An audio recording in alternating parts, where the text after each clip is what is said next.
I'd like to call this joint meeting of the Person County Board of Commissioners and the Person County Board of Education to order at this time. And if you don't mind, join me in prayer, please. Heavenly Father, we come before you with thankful hearts tonight for this opportunity, this joint meeting. Help us to strive to do your will for the children of our county and the progress that we'll make. And at the same time, we thank you for the food that we're about to partake of. Bless those that prepared it. Bless it to our nourishment and us to your service. We pray in your holy name. And we will ask Chairman Tillman now to lead us in a pledge. May we all stand, please? And the pledge.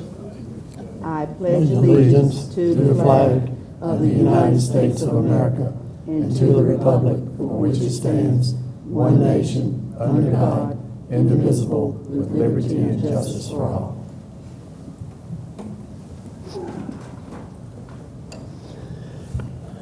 Okay, again, I appreciate everybody coming tonight. This is a good opportunity for us to have some social time together and then some more serious time together to address the needs of Person County schools and take care of our most precious commodity, and those are our children. And I'll ask Dr. Peterson now if you need to give us some directions. Yes, sir. When our Foods and Nutrition program found out we were having a meeting here, they wanted to serve you guys dinner, just as a thank you for all that you do for the county each and every day, both boards. And at this time, I'm going to ask Ms. Bradsher and Ms. Davis if Ms. Bradsher can give us the directions on what we're supposed to do with food, and Ms. Davis, if you could do me a favor, if you could come up and introduce your wonderful students that are going to be helping us tonight.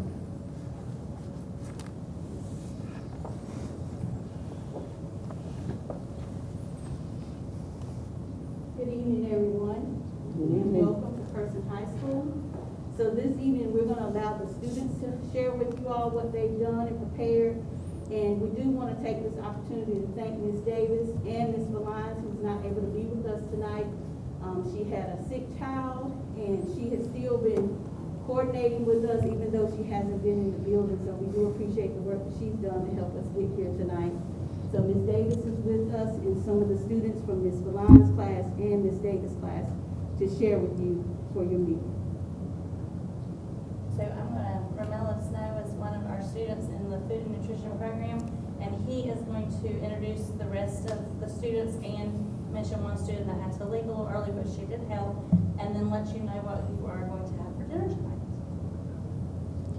Good evening, everyone. My name is Romello. I am a student as well as my classmates, Pagan. Unfortunately, she needed to leave early, Emma, and Skylar. Are part of the food nutrition program here at Person High School. We have prepared with the guidance of our teacher, Ms. Davis, for the following meal for you all this evening. Seasoned pulled pork, bacon and garlic seasoned green beans in Southern style are gratin potatoes, along with baked chicken from Golden Corral. We have dinner rolls and slider buns. Your beverages for the evening are tea, lemonade, and water. For dessert, we have pumpkin spice cake with caramel icing. We thank you for the opportunity to prepare your meal this evening.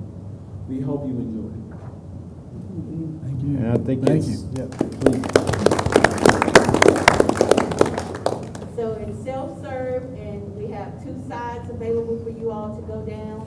So you just come to the table and serve yourselves, and we're here to assist if you need. Thanks.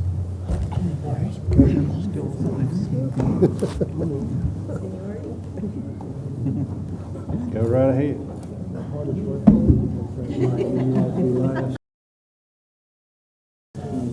Meeting back to order at this time, and want to thank Ms. Bratcher and her staff, as well as the students that did such an outstanding job for our meal here tonight. I would suggest we do this more often. That's all I can say. This is very, very, very good. Thank you all for doing this. So at this time, we'll go right along with the agenda and the discussion of school buildings. And Dr. Peterson, if you would lead us, please. First of all, behalf of our board, we appreciate county commissioners getting together, and outside of the meal, we need to do this more often anyway, just to kind of keep tabs on one another. And I know you guys have a lot that's going on, and you're on your plate, and we for sure have all we can handle on ours. And building is just a small part, but a big part of what we deal with every day. I want this to be as informal as it can get. I do have a presentation, but everything that I reference is in your packet.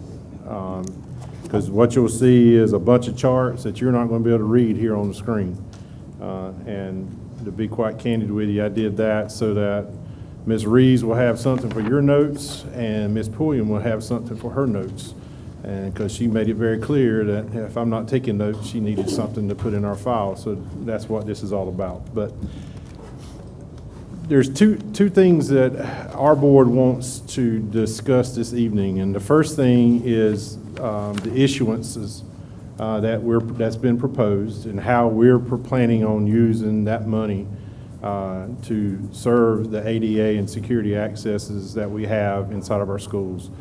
But we also want to talk a little bit about our capacity issue, especially at the elementary level. I guess it might have been the conversation for this meeting originated actually in an economic development meeting over the summer. And we were sitting at the table in the economic group, and I was hearing about all the planned development. And Mr. Clark looked at me, he said, "Are you ready for that?" And I looked at him, I said, "For what?" Because I have, to be quite candid, be honest with you, I've been following your approved permit page. I haven't been following the other source on your page. And then we started looking at the proposed planning 2 to 5 years out, and how it could impact the number of kids that are coming to our schools.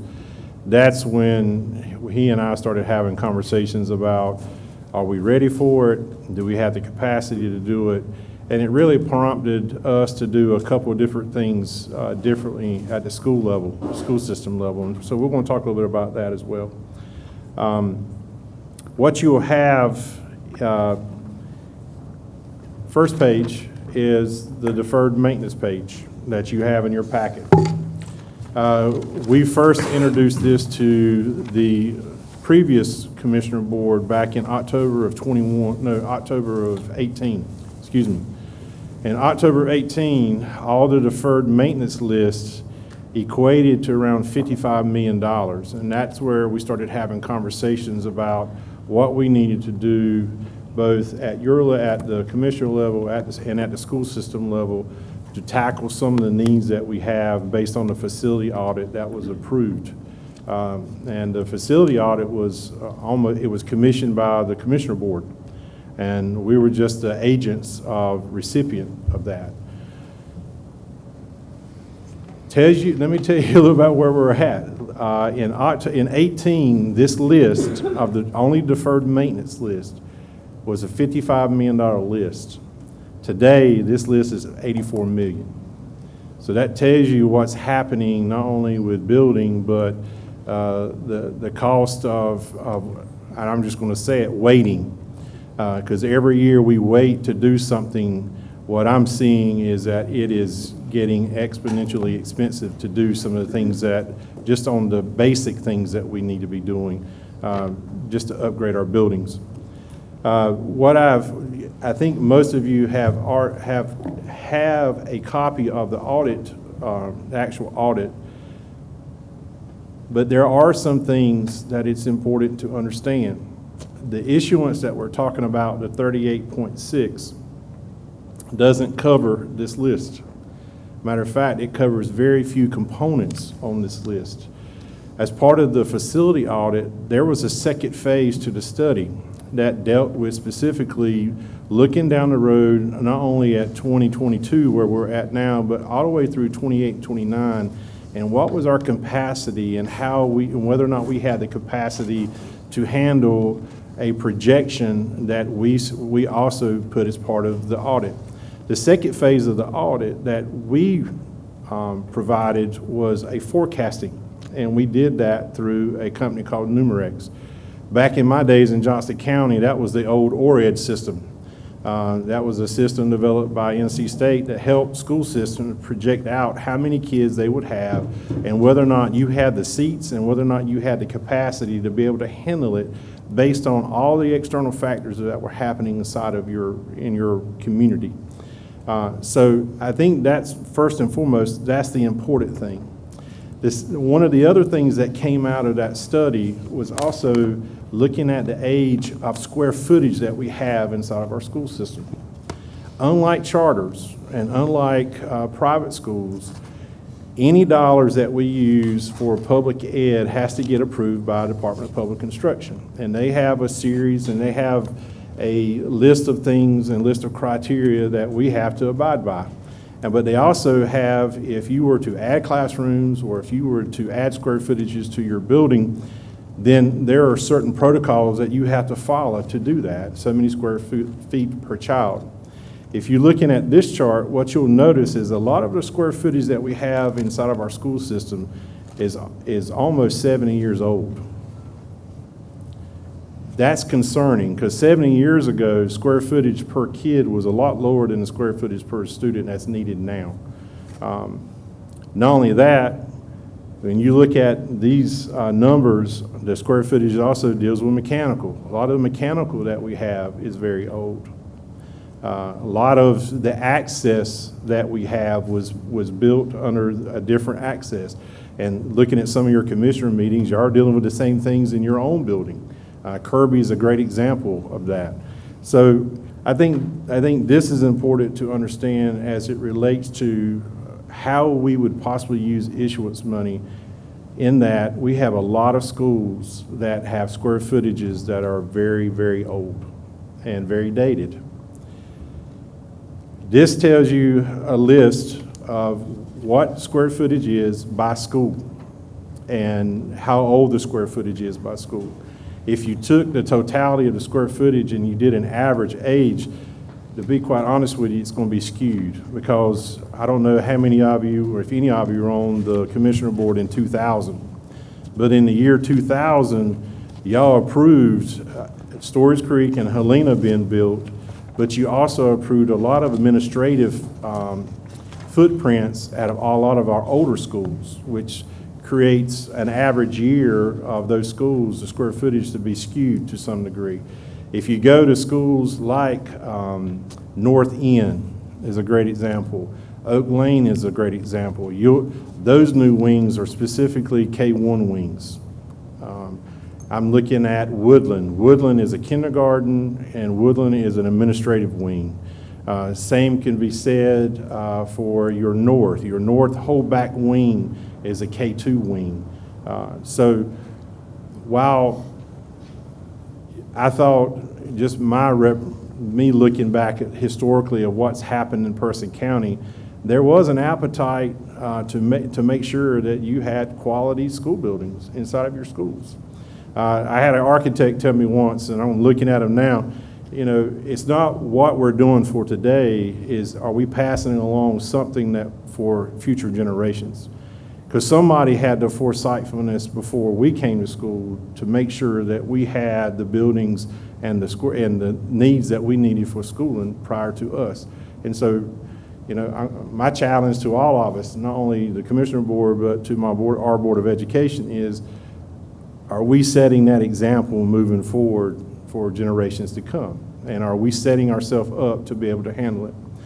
There's one thing, and I appreciate being able to serve on the Economic Development Board, because there's one thing that I have appreciated being on that board, is that I get a 360 view of a lot of things that are happening inside of our county. And I don't know if that was intentional, putting the superintendent on that board or not. Most of the time, I'm pretty quiet. I just sit there and I take it all in, and then I go back to my office and then I scratch my head and say, you know, there's always a what if you will, to economic development. But I think what I'm hearing very clearly, and when we went and did the study visit up in New York as a part of the economic development, what is very clear is education is a priority of economic development. And in some cases, education and infrastructure are two main pieces that drive economic development. So with that in mind, we started looking at the deferred maintenance piece. This is that chart that I was telling you about, 84 million. It was very clear to our board up front that A, there was no way we could, back in 18, that we could afford 84 or 55 million at the time for the deferred maintenance list. These are just fixing and bringing up to date buildings. It is not adding square footage to our buildings. This is just taking care of some of the dated issues that have been, for the sake of the word, kicked down the road. And now the tab has come due. And so we've got to figure out, as two boards, how are we going to tackle some of this? And so when we started talking with the previous administration, that's when we started looking at whether or not, A, we can handle the deferred maintenance list, or whether or not we need to look at what some of the priorities were. And then as part of that conversation, I believe you guys started having conversations with Debt Consortium, and so it came back to us, okay, let's look at some of the ADA issues and let's look at some of the security issues that we have. And so we developed that list. And so that list is your highlighted list inside of your packet. The big legal papers, and I'm not going to go through all the legal papers, the big legal papers are what you have in your facility audit about what all the deferred maintenance issues or needs are in each one of our schools, from preschool all the way to PCLA, all the way, all K-12 plus preschool. What we put together, I think this was in 19, what we put together for starting to look at possible issuances is what were the priorities in safety and ADA. And if you notice on this list, when we pulled out those elements that deal with safety and ADA, we're not even funding all safety and ADA needs that we have. We've highlighted basically what were some of the things that we definitely needed and what was our appetite to be able to serve our community through basically a $38 million issuance. And so this is what these charts are. So all to be told, our board is excited that we're talking about issuance money. And again, this is informal, so my board jump in anytime you want to. We're extremely excited about any kind of conversations about bringing our schools up to date. I worry that we need to be thinking 5, 6 years down the road, and rather than looking at current need that we have. And I know that's crazy to say, but given what I have seen, and I'm going to share with you in a minute, I think we really need to start having a conversation about whether or not the second and third phase of the issuance needs to be seen differently. And that's kind of where we're going with it. School capacity is interesting, to say the least. And to be honest with you, for the last 5 years, I have tried my best to understand school capacity charts. And I'm going to say it frankly. I love our architect, and I think they're great, but it's not real world. And because the real world, kids come in different shapes and sizes. What I have learned about school utilizations is that it's very clean on paper, but it's very dirty inside of schools. For instance, this is a great example. These are non-negotiables for us in K-3, non-negotiables. We have to meet these class sizes, no matter what, because that's House Bill 90. The problem is that when we need additional classroom spaces for K1 and 2, guess what happens to 3, 4, and 5? It bumps them. Especially in 4 and 5, it bumps them way beyond this nice little clean 26 number. If you ask some of our bigger schools and they see this on video, I guarantee you they're going to call up Julie and they're going to call up Miss Stacy. They're going to say, I'm only supposed to have this many kids and I've got this so many, so what are we going to do about getting another teacher? And we don't have it. We wouldn't even have space if we wanted to add classroom space at many of our schools. So let's look at in 17, 18, let's talk a little bit about what we've done to try to spread this chart out. This is a school forecasting chart. This is inside of your packet. This was part of the initial audit, and if you'll notice, we have a lot of schools, as you look at the year 2023, a lot of these schools are having capacity issues. What our staff has done is actually put the actual number of kids that have shown up on our ADM numbers, and actually we get funding for. And you'll notice that the forecasting is pretty much on target, and in some cases it's a little bit off target in that we've had more kids. But I can explain some of the reasons why, and a lot of it has to do with my board sitting around the table. In 17-18, when we got this chart in October of 18, we started having conversations. What is it that the school system needs to do to spread some of the school capacity around in some of our other schools? And we identified a couple of things that we could do. First thing is, our school board made a decision to eliminate school choice. And I remember that conversation, and our board can tell you that was a very tough decision to make. But what it did, it forced students at that point that if you were scheduled to go to South, or you were scheduled to go to North, or you were scheduled to go to Woodland, then you went to Woodland. And we grandfathered a group in, and now that grandfather group, as of this year, is gone. So what we have now is a true forecast of where we're at. I think the second thing that our board did a really good job with, and it started in policy committee, and that policy committee meeting didn't go very well, but we limited the number of transfers that were allowed inside of our school system. We said from that day forward, to get this chart back on track, that there was two things that we would only accept student reassignment for, and that was an extreme hardship, and every one of those are reviewed by our board. And then the second thing is, if we had an employee whose child was designated to go to another school, but they worked at the school, then that child would have the option to go to the school that the parent worked. We called it a teacher incentive. That was our incentive to get teachers to stay with us. The other thing that happened was, and some people call it magnet, I try to stay away from that word, but we created a dual language program at the two schools that were having capacity issues, and that was at South and that was at Woodland. When you look at the new chart, we have flipped South and Woodland. Woodland is now over capacity as a result of dual language, and we have over 150 more students that are enrolled at South as a result of our dual enrollment. So what I'm summarizing here is that as far as our school system goes, I feel like our board has taken the necessary steps to spread out as much as we can our students without busing. What I will say to you is we can look at busing to help with forecasting, and we can look at busing as it relates to ensuring that we have I don't know the good word, but anyway, having a nice spread of students across our school system. The problem with it doesn't solve the problem.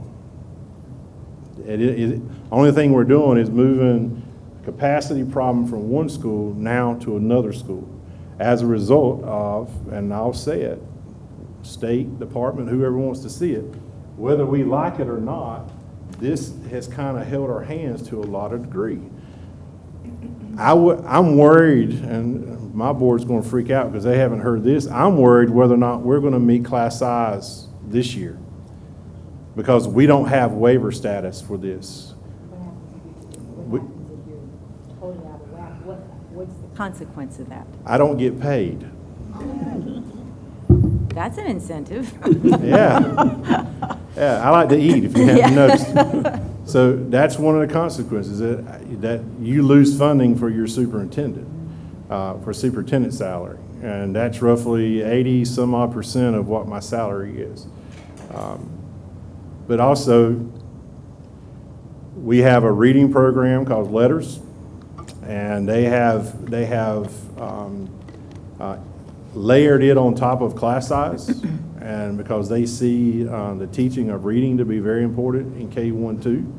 If you go and talk to some of our teachers in K-1 and 2, You're going to have some of those teachers that have 21 in classrooms because we can go up to a number, but our average for the school system has to be this. Another opportunity that we're having is this one. I think there's a billboard on 85 that says if you have an opportunity with an IEP and you want a school system to serve you, Percy County is open. I think every student that I feel like we've enrolled this year new to Percy County has some kind of individualized education program. That is a federally required mandate. You have to serve. Now, we do risk pool funding. We do at-risk funding. We send that money up to Raleigh, and in many cases, we get it back. But in our overall local budget, we're spending roughly $550,000 with local money to serve this population, because we only get funded for 12.75%. And you have been very generous in doing that. And so that's another opportunity.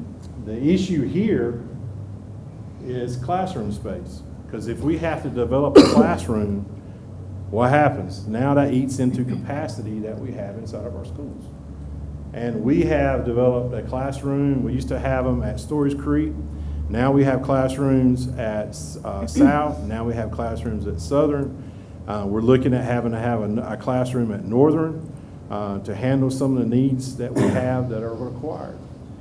So this hampers capacity quite a bit. If you look at delineation of numbers divided by the number of classroom spaces, we look really good on paper. But when you add all of this in, we're probably around 85% capacity in our school system, which sounds good. Well, right, you got 15%, you and the board is going to be good until something happens. And then, to me, that's what happened with Mr. Clark and I sat down and have a conversation. And that thing that's happening is development. Number one thing in economic development in the eyes of Rodney Peterson is you have to have a workforce. To have a workforce, guess what you got to have? You got to have people in your community. To get people in your community, what do? Building incentives. You put building in so people can buy houses. And that's what they're doing here in Person County. So, before I get into that, just so you'll know, as a result of some of the things that we have done, we kind of reversed the chart to some degree. The latest chart is 2022 in January. We had Mike Winters for Numerex to do a recalculation based on the things that we have done in the school system. And then what you'll still find is Helena and Oak Lane are still schools that are in need. Northern Middle School is losing capacity. They have an opportunity that we need to look at. I feel like in terms of middle school and high school, whether our board likes it or not, we can do redistricting on our middle schools and obviously the high school, but in our middle school, we can do some redistricting to kind of do some shifting for our middle schools. What we can't do is redistrict our elementary, because we can't have kids at Helena bust to North or North End, because the money that you would save on capacity, you're going to lose in transportation. So it's not feasible to do any kind of, in my eyes, in my calculation, any kind of transportation from one end of the county to another end of the county just strictly to meet class size opportunities. So this is a good thing, because this has helped quite a bit. Now, here's what, again, has prompted all of us to be around the table tonight. See, this was the chart Rodney was looking at. This was the one that has the permits that were issued.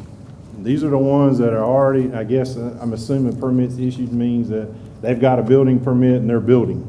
They're actually doing, they're on the ground working. This is what I've been paying attention to as superintendent. What I haven't been paying attention to until this summer is this chart. These are your potential housing developments. What I will say is, I don't know who runs your GIS department, but the person that does our forecasting wanted me to tell you point blank, you have the best GIS people that he's seen in a long time. because there's a lot of counties that don't have this. So whoever your GIS director is, give them 2 thumbs up, give them a raise, whatever you want to do, or her. But when I shared this information with Mike a few weeks ago, when we started talking about having this meeting, this is a game changer. Because now we started looking at, okay, if you notice in this nice little box, where's all the growth happening? Southern part of our county. Take a look at the 22 chart and tell me who doesn't have capacity. Now that's when we need to start having conversations, because this is built out, if I'm read all these developments right, 2 to 5 years. And I don't know what's holding it up. I know plat designs are still being made, all that good stuff, but I look at this and I'm thinking, okay, do we have a plan in 5 years to handle these 800 houses? When we look at the studies for numerates, when they look at the studies of the houses that are proposed here, and then the medium income that would be moving into these houses, that equates to 0.4 kids per house for us. So I'm looking at and it's usually elementary age kids who are in these houses. They're usually your younger families. So the question I have is, where do we put 320 kids in 5 years? Again, if you do the simple math and you just divide number of classrooms by our optimal capacity, it looks good on paper, but when you start looking at individual classrooms with the limitations that we have with House Bill 90, now we've got some concerns, and where do we put them? And that's the dilemma that we're here for tonight. Any questions so far before I turn to the next slide? Yes, sir. I don't know when, but several years ago, we took away the modular buildings. Yes. I don't know that we had any on any other school site or not. There were at least 5 or 6 out here. Why don't we still have those here? They were deemed need to be torn down. Yeah, they were a liability more than they were a help. Okay. And then what you end up finding and again, this is my experience having put modules out, it's not just putting the module out. Now you have to put a walkway to the modular. A modular's got to have internet. A modular's got to have the same teaching capacity space as the inside. It's got to have a cover, because you can't require, well, not you can require, but it's going to open yourself up to OCR complaint about getting kids out, especially if there are kids that have disabilities. You're getting them out of your building, which now creates a safety issue. And in some cases, it costs as much to house and put in a modular than it does to actually, over a long haul, actually putting in square footage inside of your building. My understanding at the time, though, they were put there temporarily too. And going back to you, I think you said 2002 or 2000. Yeah. They were put there at the time temporarily for future growth and building here. Yeah. But it never happened. Well, they were put there somewhat for future growth, et cetera. But in 2005, we increased the number of modulars out here because we opened this building on the first day of school in 2005 with 1,821 kids. I'll never forget that day. Where are we going to put 1,821 children? 2002. That was 2005. And your optimal capacity for this building is 1,500. Right. Mm-hmm. We had children in every closet and feasible place in here. And I We had was classrooms teaching at that everywhere. time, and I taught for Right. 2 years in the trailer out here. Is what it was. So I remember the year before, I had people floating through my classroom just trying to have enough room to teach. And then the next year, I was out there for 2 years, and it was interesting. In order to take care of that capacity, as Mr. Gillis said, we floated teachers, so if Mr. Torian was the teacher, and you had first period planning, he used your room. If I had second period planning, he used my room. If you had third period planning, he used your room. So he was constantly floating, but the teacher assigned to that classroom never had a space that they could call time to plan and prepare for the next period of the day.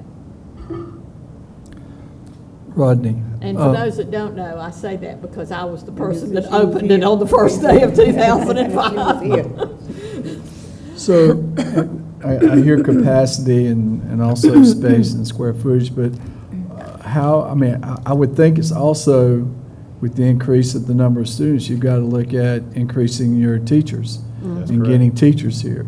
And I don't know what it's like now, but I know at one time it was very difficult recruiting and getting teachers here in not just our county, but other counties as well. Yep. So how do we stand on that? Very poorly. No, I'm just kidding. Ms. Stacy in our HR department has done I think, a fantastic job mitigating that. I think our board has been very good at understanding that there's various ways to deliver instruction. And, we have, I'm trying to find Lori in here. I can't remember the name of the program. What's the name, where we actually have live teachers that are online? Sorry? Elevate, thank you. That we have Elevate that have live teachers. What we're also learning is we created a virtual academy during COVID, and we went ahead and got the school number. We're one of very few school systems that have done that. That school don't have a problem at all getting teachers, and a lot of it has to do is that they can work for the confines of their home. And a lot of millennials, a lot of younger folks look for, hey, that's usually the first question that comes out of their mouth. I don't know about public sector, but what's the capacity to be able to work from home? Our kids are more acclimated, and it's become a routine for them. Our test scores, to be honest with you, aren't as great versus hands-on teaching versus virtual teaching. But we have to look at every avenue that we can. We are now a Tier 2 county. We're no longer a Tier 1 county. That's a good and a bad thing. I think it's good for the community, but in terms of getting funding, it's not. It hurt us. We are a low wealth school district. We get recruitment money from Title II, which is a federal pot, which we spend a lot of that on retention bonuses and bonuses to get teachers to come in. We also are a low wealth county, and we get low wealth funding. Part of the low wealth funding that we get is specifically for teacher retention, and it's to increase the local supplement. Your board, Commissioner Board, has done a fabulous job in the past of funding supplements at 10%. I do think we need to possibly revisit that because a lot of the districts have passed us on the 10%. What we're able to offer additionally to the 10% is with that low wealth is an additional $2,000 is what we're looking at this year, which is roughly a 13% supplement for our staff. What it doesn't do is compete with Durham, and it doesn't compete with Orange, and it obviously doesn't compete with Wake. And let's just all admit, I'm looking at a lot of general public people that have businesses. You compete over the same people. And when the state of North Carolina doesn't educate and doesn't graduate the number of teachers that's required to fill openings, now everybody's going after those teachers. And then a lot of local communities are upping their incentive pay to be able to do that. I do think that we do a good job offering alternative licensing, and I think we're a little ahead of the curve on that in our county as a result of Ms. Stacy and our team working on that different aspect. I think the state is starting to get that direction, thinking that maybe we need to look at offering alternative pathways and looking at changing the teacher certification, and there's a proposal that's out there to do that. Now, whether that equates to more opportunity for teachers, I have no idea. But what I do know is it's a dog-eat-dog world when it comes to certified staff. And when you find somebody good, it's all you can do to hold on to them. Because one thing that's available is EVOS. It's what the EVOS number. EVOS is a standard that teachers get graded on, and they get graded on met, not met, and exceeded. And when you've got teachers that exceed, it's like a free agent. And they go where the money is. And what I do know is that millennials and those between 25 and 35, they're not scared to move. You have, in our district, we have 70% of our workforce are from here. Those are solid. What we don't have solid foothold on is the other 30%. And I'm going to throw this back out at you. When we don't have places for young folks to live in Person County that's affordable, they live in Mebane, they live in Durham, they live in Wake County, and then guess what? They're living with teachers that are working in those communities. And when they figure out they're going to get an extra 10% or they get extra 8%, and that can pay off student loans, even though there's some forgiveness, there's a caveat to all of that. That's what they do. They get experience here, and then some of them leave. What I'm worried about is the people. There's a next generation of group that I'm worried about, and I know this is a long answer to your question, but I think it's important for you to understand, is that for your 25 year and above, for those of you that are not in the state retirement system, it's your average of your last 5 years. And if I can go and I can increase my pay 10, 15% somewhere else, and that gives me an extra $300 a month for the rest of my life, guess what I'm going to do? And that's what happens. So we're in a competitive state, and we pull out everything that we have available to do it. And money that was used for professional development through Title II has now been earmarked specifically for retention and recruitment. So not having teachers doesn't solve the problem, because you're still going to have students coming. They're coming whether we like it or not. So like I tell my staff, we can't sit here and say we don't have teachers. Well, we got to figure out the solution to our problem. And we have done a really good job with that, Mr. Sims, over the last 4 years, especially during COVID. Our retention rate in COVID was remarkable. And we were at one point when I first got here, 19% turnover rate. And this past year, we were in the 12%. Don't sound like a lot, but 7% in a county like this is, yes. I'm very pleased with what we're doing to retain staff. Mostly transient people that aren't from the community, that aren't staying. They come and they're not staying, what I would call a transient population. Yep. So, any other questions? If we were to look at a list like this, all things obviously aren't equal, but if we were looking at this compared to other counties, what would their list look like? Would it be similar? Because obviously lack of funding for education is a nationwide issue, but what does this look like for Person County versus the other counties in North Carolina? I shared with somebody earlier tonight. I came from a county, when I started, we had 18 schools. And when I left, we had 48. And they were issuing $170 million in bonds like it was nothing. But they have population to do it. When our school population in the district I came from is more than the population that we have living here. And so their tax base is a little bit different. They're able to pull differently. What I would say to you is, I just use the eye test. Write down 501 and take 501 all the way through Durham. Nice little big old northern high school sitting on the left. And Durham has started a major building program to upgrade their facilities. And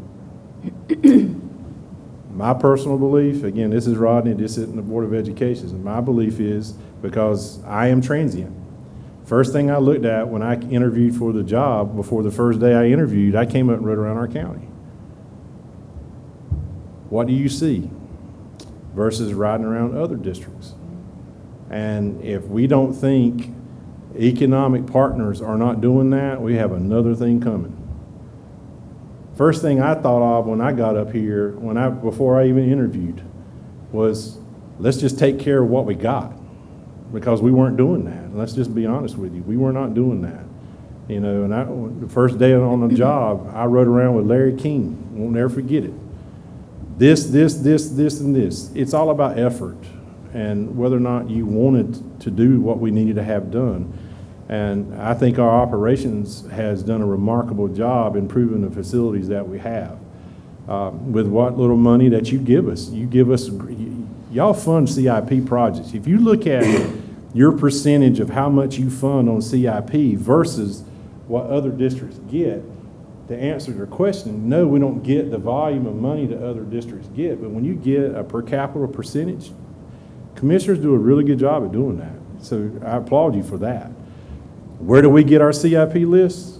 I just handed it to you. It comes off that $84 million. So we're tackling little bits at a time, but no. Needs-based grant is another thing that other districts are doing, and we do that too. But we're at the privilege of DPI to determine whether or not we get it. And the last 2 rounds, we haven't received it. And the last round, when I questioned it, we were number 13 in line to get $35 million for a new school. That 13 is pretty much saying it ain't happening. It's not going to happen. And so now we're back. Where do we go and what do we do? We have Joseph Warren in our office that seeks out grants every single day. That's 90% of what he does is look for grants of where we can get money to tackle some of the needs that we have. Give you another example. This board, y'all talking about ARP money, right? What do y'all call it? American ARP. Rescue Act money? We call it ESSER money. It's all the same stuff. Tax money. Yeah, it's your taxes. That's our money. Yeah, it's your money. So, I mean, we have a web page on our website that tells you exactly what we do with the money that we received. And you'll see here that for facilities of the $12 million that we've got, we've earmarked $6.7 million specifically for that list that's on here. Because what we're looking at as part of the issuance is ADA and safety. It doesn't deal with mechanical. That's what Mr. Clayton is working on. And, you know, y'all everybody look at Mr. Clayton. See his hair? It was brown when he started with ESSER money. Now it's gray. Yeah. You know, when you're dealing, we're bidding projects a year out because it takes that long to get material. And then having to deal with, construction, and my parents are one of them that do contingencies because they don't know what the price of material is going to be 6 months down the road. And then we're asking them people to bid on stuff a year out. So yeah, there's going to be some inflated, but if you want to know what we're doing with ESSER money, it's all here. And then there's also a chart in here that gives you, where we're at. So if somebody says to you, if nothing else comes out of this meeting tonight, Person County Schools have not spent their ESSER money, you could say, yes, they haven't. But what we have in our world, I don't know if it is in your world, Catherine, or whether your world, Amy, but there's this thing called encumbering money. We have encumbered every dollar that has been given to us, and we've put it on a 4-year timeline. So we may not have spent it, but it's been spent. We can change how it's been spent, but it's been spent. And roughly $7 million of it goes to the mechanical stuff that's on your $84 million list. And it doesn't cover all of that. Because like your money, we have strings attached to ours. It has to be for quality air, and that's what we're using it for. But here's the problem. The problem that we had in 2000 is y'all did a very good job of building schools. We did a very good job in our county of updating schools, but now everything's come due at one time. And if we're not careful, we're going to set ourselves up for that to happen again. And so in 10 years, are we going to be sitting down and having the same conversation? My opinion is, I think the answer to that is yes. If we don't change the age of the square footage of the footprints that we have in our schools. Because again, what we're looking at with issuance money is all about ADA compliance and safety compliance. It is not improving the quality of our building as it relates to instruction, and it is not improving the square footage inside of our building. So I have another question for you, Rodney. So since, say, 2005, we've had no program in place for future expansion, renovation, building. There's nothing strategically, there's no strategic plan that was in place to take us future to here. We just ended up here with no plan. I'm going to answer your question as if And I'm not trying to put anybody on the spot, Yeah, I'm I'm trying gonna to answer your question understand as- because, Absolutely. I haven't seen much. This is really my only introduction to Yeah. the public school system is what I've got here in this book that I got a year and a half ago and what's being presented tonight. So I'm just wondering, I know that the county has started, to work with debt consultants and whatnot, and I think that was a long time coming, and I'm glad it's in place, but we've done nothing for this, like, the county hadn't done enough, so it sounds like the schools haven't done enough, so here now we're gonna try to play catch-up. So how do we play catch-up within a strategic plan? It's one thing to have a plan and move forward towards the goal, but if you've also got this ball of yarn in here that's Right. knotted up that you gotta fix, you got another set of plans you gotta put Yeah. inside of that one. Absolutely. I want to answer your question in two parts. Okay. If I was on the Board of Ed and if I was on the Board of Commissioners since 2005, why would I? And I'm just going to say that. Outside of having older buildings, I'm just going to, in my viewpoint as a taxpayer, why would we? Because we hadn't had an engine that told us we needed to do anything different.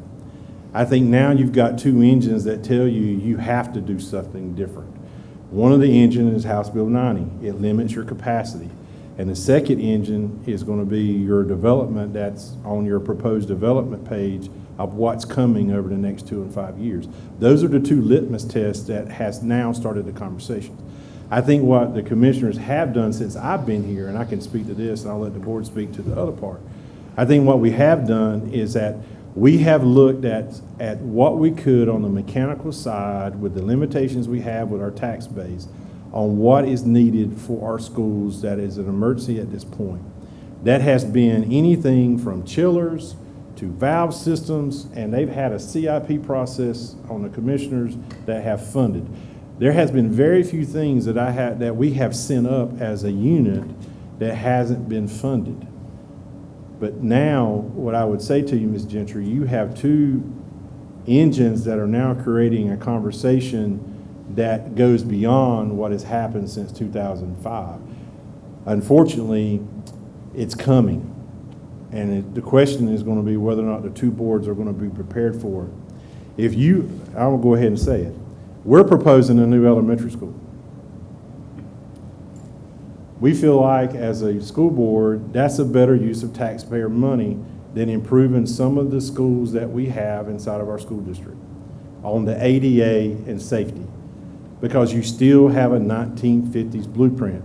And if you look in the book, there's a there's a tab on there that talks about aging of schools. You have schools right now, we have schools as a district that need to come off. They've been here since 1948. I was a part of a school where I came from, part of two schools. Meadow, which was a K-8 school, 3-story building. My family went there. People's great-grandparents went there. And when we started talking about redoing Meadow School as a K-8 school and put in a new school, brand new school was going to be put right behind the school, I thought our community was going to go crazy because everybody gets tied to the historical piece, and the conversation usually happens is, well, if it was good for me, it was good for my child. And what I have said, and what I'm using the wisdom of somebody that's told to me, somebody before us had the wisdom to put the 3-story building there to begin with, and it was better than the old barn that everybody was getting educated in. So what are we doing to leave a legacy for our kids' future? And so that, we had a nice little day. Everybody came in, stole chairs out of it, pulled up flooring, sold the floor, sold the gym floor. Still have gym floors for sale if anybody wants one, $25 a piece. The inside of the school gym was an old donkey barn, and I played basketball in it. That tells you how old it was. And they cut out the middle of that floor, and they had a dedication for the new school with that nice little middle of the floor. I was happy to serve as principal there. I was also happy to serve as principal at South Smithfield Primary. Part of the new building in the primary school was expanding it to K-5. You would have thought the world was coming to an end when we had to redistrict for a K-5 school. But after the initial feelings were over with, everybody understood it was better off. Again, what are we leaving more to our future? What we're suggesting is look at possible issuance money for issuance 2 and issuance 3. High school is going to be here. High school capacity is still at 1,500. We're at 1,200 now. I think I think that our high school is in good shape for several years to come, as long as we do the updates and the issuance that we need to. And then my argument is some of the mechanical pieces we're already taking care of with ESSER money, and then we also can look at possible CIP funding for some of the other basic needs that would need to happen once we finish the project that we're looking at taking in June of 23 to LGC. Because we're redoing all the outside to make sure it's accessible. Your stadium is on the ground outside. It has fallen, and it has to be redone. We don't have bathrooms in the stadium, so it includes bathrooms. What the major thing inside of this building with the $10 million that we're earmarking is basically bathrooms and making classroom space ADA accessible, which means we're going to have to take some classroom space. So your capacity here is probably going to go down in order to upgrade what we have. But given where we're at, I think we would be okay at this school. Now, you've got issuance 2 and you got issuance 3 that you will be looking at for $28 million. The question becomes for us, are we going to look at $28 million to put ADA accessibility and safety measures in place at our current schools, or do we need to look at putting a brand new elementary, and I hate to use the word, but I'm going to use it, and consolidating some of our older buildings into it and then redistricting our school district so that we can max out capacity with the new school and the other schools that remain. I think our board, or the majority of our board, feels that that's where we need to go with it. So what is the price tag of something like that? $71.3 million today, minus your $28 million that we would otherwise not spend on some of the issues. But the 71.3 and today's money would do the school, it would do the extension on Storage Creek to max out Storage Creek capacity, and then it would take care of the schools that we have left to do the safety and ADA that we need to do for those schools. That's just the estimate on construction only, building construction only? I'm sorry? Is that the estimate on building construction only? No, for your new school, that would be everything, including land acquisition. Okay. And we've already done some environmental studies on some of the property that we have around here based on target areas. So I think we're ahead of the game on some of that stuff. If you were to approve moving forward with this as 2 units, because both of you would need to do this, if we started today, 25, 26 would be when the school would come online. Right now, if we do not do anything except for what's in the issuance, we're going to have capacity issues, period. And the 5 years after all this is developed out, we're going to have capacity issues in our elementary schools. And then our board, the Board of Ed, is going to have to make some decisions on what we do with the middle school. Because Northern and Southern, we will have to do some redistricting to get Northern up under the numbers that they have to have. Because Northern, it was a wonderful design back in the day when it was built, but it's not a design that's optimal for today. And a lot of it, we lose a lot of square footage in that building the way it's built. because you've got pods of classrooms, and then there's a pod that we lose classroom space in the middle of the pods. But that was the design that won awards back in the 70s. Yeah, so. But if we would need to work with Numerex, our forecaster, to decide where the school would need to be, and then we would need to have some conversations. What schools could we take offline in order to meet capacity issues that we have based on the proposed development that you have?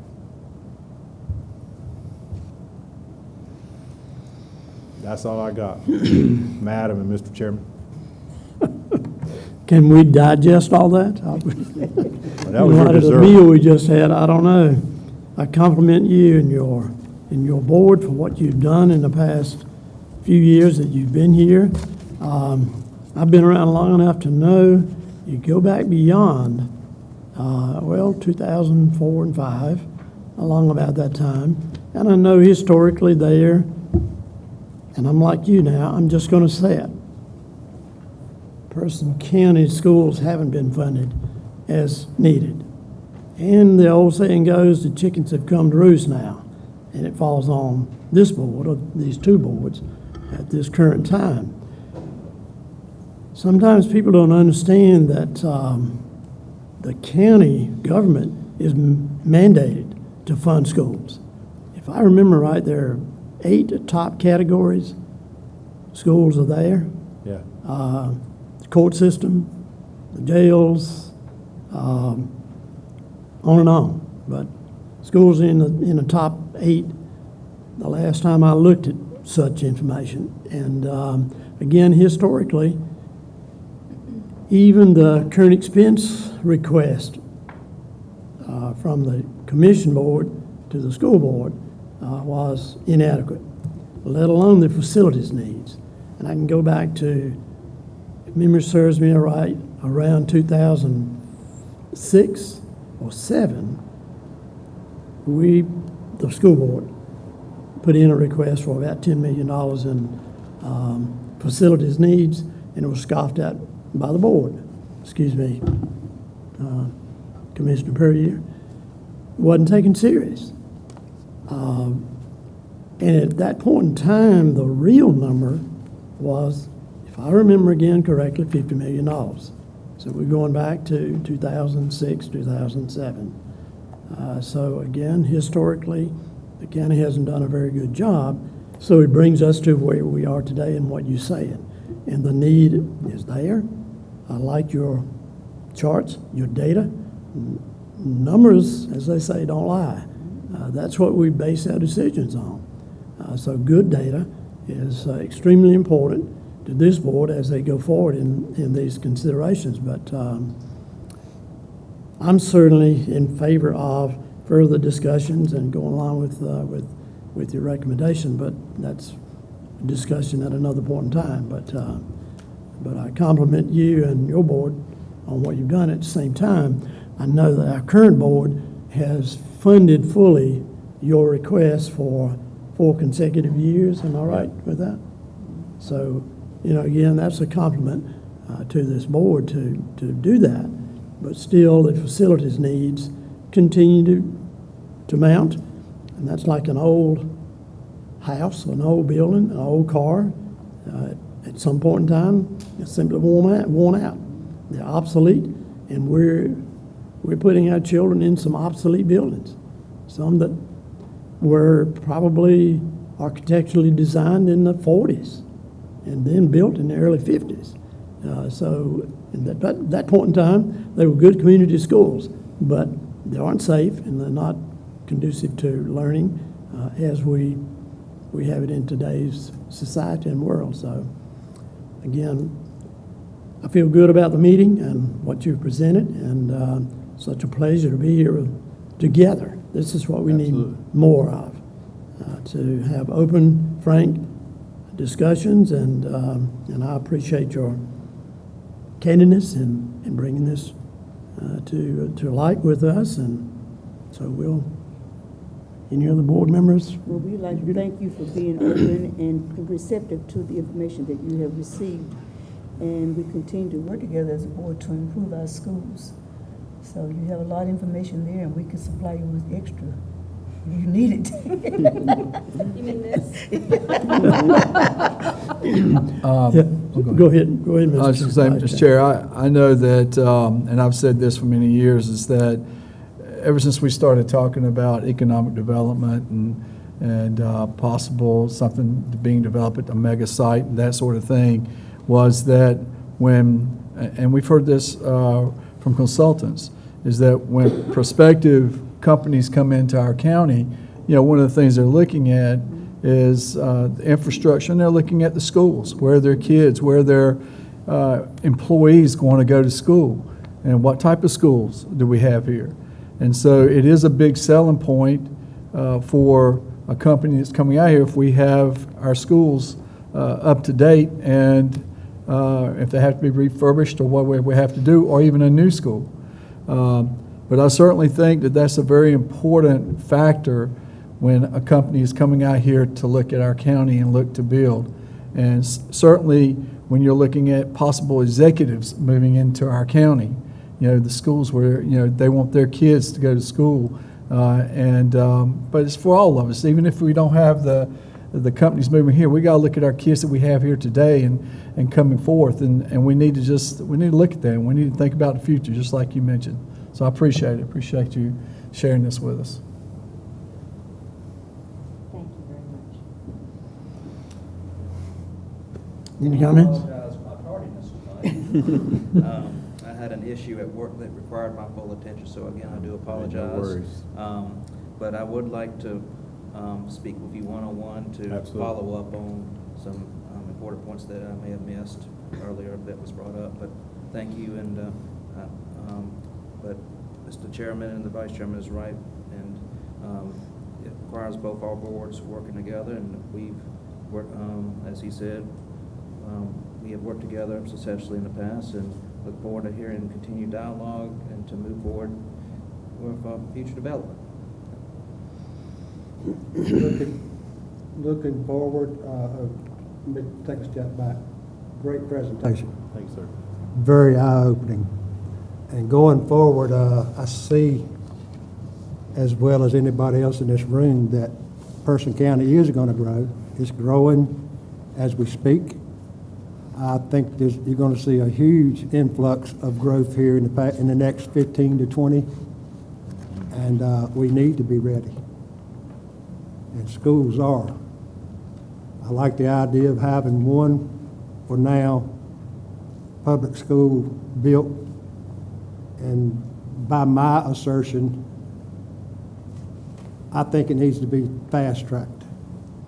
The reason being is if we've got an estimate of 300 and some homes being built currently, and they become populated with 2 or 3 children per family, we're going to overload our school system real fast. We don't know how fast they will fill up. And actually some of these projects, I believe, are stalling now due to the inflation rate. Yep.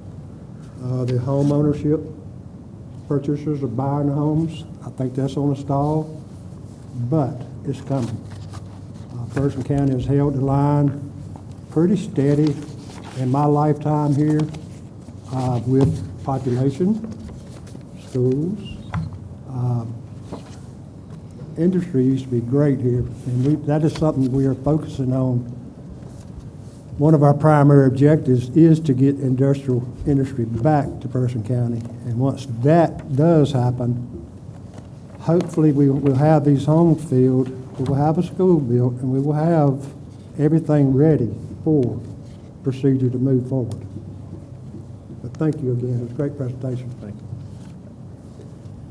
We thank you too. The school board has a conference beginning tomorrow, and they still came to the table tonight, so they're going to be on the road tonight to Asheville. It's not Durham, it's not Raleigh, it's Asheville. So I think they could pick worse places to go to. It's an incentive to stay away to get there. And as you know, we have a new county manager. We haven't talked much about her tonight, but we certainly welcome Kathy to our midst and present you with this challenge. So Congratulations. If I Happy to could- accept. Yeah, if I could just close real quick. My wife and I worked in Johnston County I worked there 23 years. And it's where I grew up. It's where I cut my teeth. Had a lot of firsts in Johnston County from birth on. When it became apparent that my wife and I wanted new challenges, and we looked at Person County Schools as an opportunity to come and serve. Our commitment to our family was to try to find a place where we came from that was similar in nature, that was similar in mindset, similar in how the topography looked, how the people, small town. We didn't want anything large. Definitely didn't want a Charlotte. I didn't want an Asheville City. We wanted something that reminded us of home. I've sat on the economic board now for 3 or 4 years. I don't know how long it is. And I can't help but having a retrospective in that Person County reminds me a whole lot of what my hometown looked like in 2009, 2008. And that's not a bad thing. But what I would say to you is, I agree with you, Mr. Palmer. I think Person County has primed itself to grow. And you're going to grow whether you want to or not. You're going to grow because of your proximity. I have a stepfather that builds homes, and when we go out and we look at where we want to put in neighborhoods, it's the proximity, it's not whether or not we want to put homes in places where people stay. It's whether or not we want to put homes in places where people can get to where they want to be. A lot of people these days, and a lot of people that I have seen and I've educated in Johnston County, they didn't want to live in a Wake County. They wanted to work in a Wake County, but they did not want to live in a Wake County. They wanted to come home and have respite. And that is, to me, again, Rodney's saying, that's what Person County offers. And people are starting to understand it. Yeah, it's going to slow a little bit, but the difference between saturation and not having inventory is major in a market like this. Because I think people are going to buy no matter what, because there's nothing else available to buy. So my conversation tonight is summed up in 2 ways. Amy, you got a tremendous job ahead of you, whether we do this now or we do it 8 years down the road. But from 2018 to today, your deferred maintenance list went from $55 million to $84 million. Extrapolate that over another 5 years, now you're over $100 million. And we just presented a plan that if we start on it today, saves you $13 million on deferred maintenance. That's how I look at it. Because 71.3 is a lot more palatable than 84. Because whether you want to put 38 in it now to do ADA and safety, you still got to do the deferred maintenance to keep the buildings open and to keep them running. And so are we going and I'll say this as a taxpayer, I would much rather pay the price now than to have a superintendent coming back to you in 10 years saying, we need another 38 million because now we've got to take care of the needs that we didn't take care of in 2022. And that's going to be probably another superintendent. But that's what you're faced with. And again, I am blessed to work for 2 really good boards. I'm very blessed to work with my Board of Ed because they have given me and my staff the leeway that we needed to serve the kids of Person County. But I have never, like you said, Mr. Powell, I don't have the challenges that other superintendents have to beg, squeal, and throw fits to get money that's requested. Y'all have done that. Now the challenge is, how are we going to prepare Person County to handle what's coming over the next 5 years? And the longer you kick it down the road, it's still gonna be there. It's just whether or not you're gonna tackle it now, or we're gonna tackle it down the road. So, as a taxpayer that plans on living and retiring here, I want you to take care of it now, so I don't have to pay for it later. So that's just my 2 cents. But I appreciate the two boards getting together, and I do think this needs to become more of a norm than an anomaly, because I think it's important for the two boards to have these conversations. School board member comments? Anyone? Anybody else? Come together. Commissioner comments? Anyone? We again appreciate it. And we still have that saying, everything's better in person. So we've got the challenge here to make that continue to be true in the future. And appreciate all you've done to bring us up to date tonight. If no other business or comments, do we have a motion to adjourn? So moved. Motion to adjourn. Discussion. Hearing none. All in favor say aye. Aye. Meeting adjourned. Thank y'all. Thank you all again.